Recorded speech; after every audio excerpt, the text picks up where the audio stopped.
ধর্মের ভিতরে রাজনীতি ঢুকে গেছে, সেদিন থেকেই পুরো বিশ্বের মধ্যে অশান্তি সৃষ্টি হয়ে গেছে।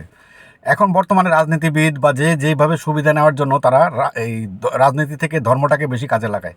যেমন ধরেন সাধারণ মানুষ যারা আছি আমরা আমরা যারা ধর্মকর্ম অনেক সময় পালন করি না, কারণ আমরা যদি মুসলমান হই তাহলে দেখা যায় অনেকে নামাজ পড়ি না, ঠিকমতো রোজা রাখি না, কিন্তু ধর্মটাকে লালন করি। এমন হিন্দু ধর্মেরও আছেন, তারা দেখা যায় তাদের ধর্মকর্ম সেভাবে পালন করতেছেন না, কিন্তু মনে মনে ধর্মটাকে তারা লালন করেন এবং ধর্মটাকে সম্মান করেন।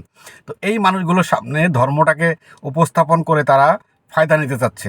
এই ধর্মটাকে কাজে লাগিয়ে তারা পুরো বিশ্বের মধ্যে এখন অশান্তি সৃষ্টি করে দেওয়ার চেষ্টা করতেছে। যে কোনো, আমাদের দেশে হোক, আমাদের পার্শ্ববর্তী দেশ ইন্ডিয়া, পাকিস্তান বা যে কোনো দেশে এখন দেখবেন যে বেশিরভাগই এই ধর্মটাকেই তারা উপস্থাপন করে নিজের ফায়দাটা নেওয়ার চেষ্টা করতেছে। আর আমরা সাধারণ মানুষ তাদের কথায় নেচে নেচে আমরা নিজেরা মারামারি কামড়াকামড়ি ফেসবুকে ঝড় তুফান তুলে একেবারে একাকার করে ফেলতেছি।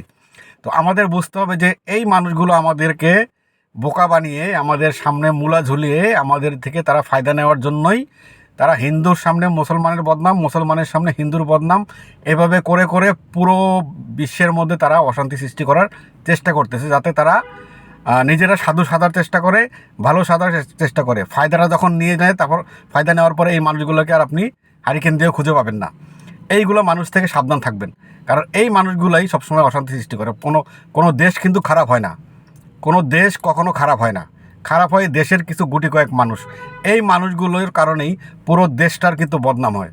যেমন ধরেন বাংলাদেশের কোনো একজন মানুষ কোনো একটা হিন্দু ধর্মের কাউকে ধরেন কোনো একটা ক্ষতি করার পরে এইটা কিন্তু অন্য বিশ্বের কাছে একটা খারাপ মেসেজ গেল যে বাংলাদেশের মানুষ এত খারাপ, তারা এই ধর্মের মানুষকে করতেছে। অথচ কিন্তু আমাদের দেশে বাংলাদেশের হিন্দু ধর্মের যারা আছে বা অন্য ধর্মের যারা আছেন তারা কিন্তু অনেক অনেক অনেক ভালো আছেন। হ্যাঁ, দেখা যায় যে 18 কোটি মানুষ বাংলাদেশে, দুই একটা ঘটনা হয়তো এগুলো হয়ে যায়, সেগুলো আসলে ওই ধর্মীয় কারণে হয় না, হয়তো তার ওই কোনো পারিবারিক রেশ বা অন্যান্য কোনো ঝগড়াঝাটি মারামারি এই কারণে হয়ে যায়। ধর্মীয় কারণে আমাদের দেশে তেমন কোনো কিছু হয় না। দুই একটা যদিও হয়, কিছু ওই যে উস্কানিমূলক কিছু লোক আছে, ভণ্ড লোক কিছু থাকে, তারা এই ধরনের কাজগুলো করে থাকে। তেমন ইন্ডিয়াতেও কিন্তু এরকম হয়। ঠিক আছে, ইন্ডিয়ার মানুষ যে সবাই খারাপ তেমন তো না, এইরকম কিছু খারাপ মানুষ থাকে, তারা পরিবেশ ঘোলাটে করে পুরো দেশটার বদনাম করার চেষ্টা করে। তো আমরা সবাই সাবধান থাকবো, এইগুলো মানুষ থেকে আমরা নিরাপদ থাকবো। কারণ উস্কানিতে আমরা সরাসরি কোনো দেশকে বা কোনো জাতিকে আমরা